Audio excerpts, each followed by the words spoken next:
सुना हुकूमत किसको कहते?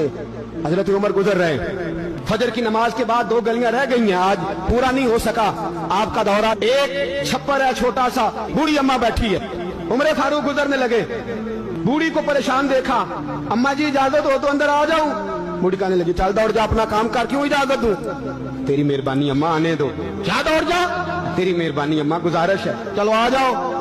अंदर आ गए उमर फारूक।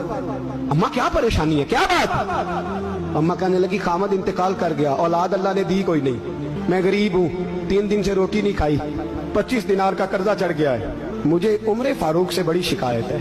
उसने मेरा हाल ही नहीं पूछा, कहने लगे शिकवा है, उमर आया ही नहीं। तो उमर कहने लगे अम्मा उमर को क्या पता कि तू इस हाल में है? कहती है नहीं पता उमर को, तो उमर से कहो छोड़ दे हुकूमत, उसके हवाले करे जो खबर रख सकता है। हजरत सैयदना नाफे फरमाते हैं जिसके सामने किसरा और रूम के बादशाह कांपा करते थे, मैंने उस उमर को बूढ़ी अम्मा के सामने कांपते हुए देखा।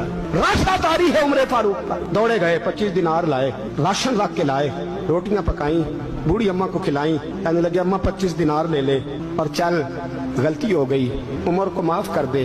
अम्मा बोली, बोल के कहने लगी मैं नहीं माफ करती, एक दफा कब्र में जा लेने दे, मेरे रसूल आएंगे तो मैं उमर की शिकायत करूं। अमीरुल मोमिनीन होके उमर फारूक अम्मा के कदमों में बैठ गए, कहने लगे अम्मा उमर कमजोर है,